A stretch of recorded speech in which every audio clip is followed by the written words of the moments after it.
খুব সকাল সকাল উঠে পড়েছি। এখন বাজছে হচ্ছে 6টা। এখন আমরা স্নান টান করবো, দেন আমরা ঘর থেকে বেরোবো। তা এত সকালে আমরা কোথায় যাচ্ছি বলতো? জানতে হলে ব্লগটা স্কিপ না করে দেখতে থাকো। তো গাইস, এখন আমরা রয়েছি শিয়ালদা স্টেশনে। আসলে ট্রেনে প্রচণ্ড ভিড় থাকার জন্যে আর আমরা ব্লগটা কন্টিনিউই করতে পারিনি। আর এই দেখো স্টেশনে কতটা ভিড় রয়েছে।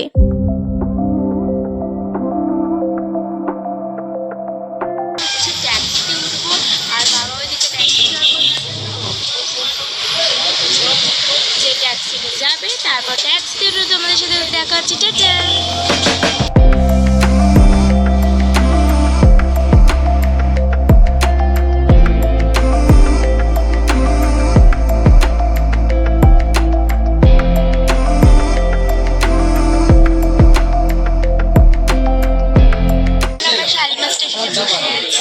আর এখন আমাদের ট্রেন ছাড়বে হচ্ছে 9:15। তারপর তোমাদের সাথে দেখা হচ্ছে। টাটা। শালিমার স্টেশন থেকে ছেড়ে দিয়েছে আর এর সাথে সাথে আমাদের মেন জার্নিটাও শুরু হলো।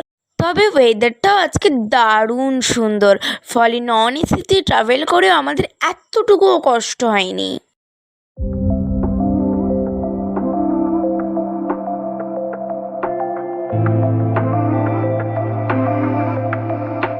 এবার নেক্সট যাবে বেলডাতে। আর এর মাঝেই আমরা টিফিন একটু করে নিয়েছি। প্রায় 9 ঘন্টার জার্নি আমরা অতিক্রম করতে চলেছি, সবে 2 ঘন্টা হয়েছে। জানো তো, অনেক দিন পর আবার কোথাও এতটা দূরে ঘুরতে যাচ্ছি, তাও আবার পুরীতে। তাই যখন শালিমার থেকে পুরী যাওয়ার ট্রেনে উঠলাম, তখন যেন আর উত্তেজনাটা কিছুতেই চেপে রাখতে পারছিলাম না। খালি মনে হচ্ছিল কখন যে ট্রেন থেকে নামবো, যেন আর তর সইছিল না।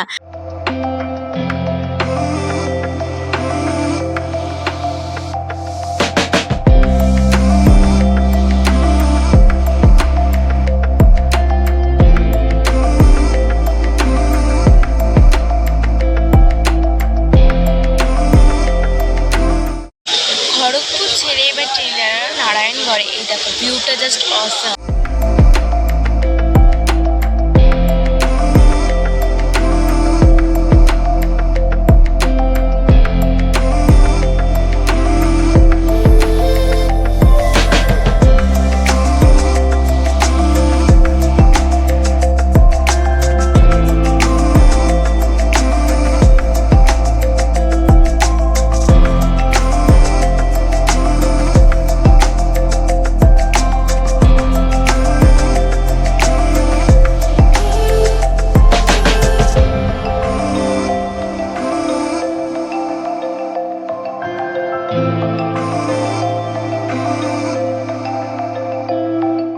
ফাইনালি আমরা ডেস্টিনেশনে পৌঁছে গেছি। আর আমাদের কাছে এখন ফোন নেই বলে টাইমটা দেখাতে পারছি না, 6:40 বাজে।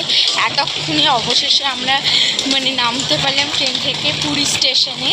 ঠিক আছে, এখন আমরা হোটেলে উঠবো। দেখি বাবা টোটো খুঁজছে, তারপর আমরা হোটেলে যাব। তোমাদের সাথে একেবারে হোটেলে গিয়ে দেখা হচ্ছে। আর এখানের ওয়েদারটা জাস্ট অসাম।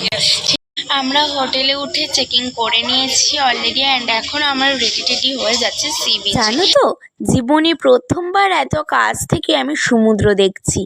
এতদিন পর্যন্ত মায়ের কাছে অনেক গল্প শুনেছি, তবে তা চাক্ষুষ দেখার অভিজ্ঞতাই প্রথমবার। তো চলো গাইস, আজকের ব্লগটা আমরা এখানেই এন্ড করছি। যারা যারা এখন সাবস্ক্রাইব করোনি, সাবস্ক্রাইব করে নাও। লাইক কমেন্ট শেয়ার করতে কিন্তু একদমই ভুলো না। নেক্সট ব্লগে আবার খুব তাড়াতাড়ি দেখা হচ্ছে তোমাদের সাথে।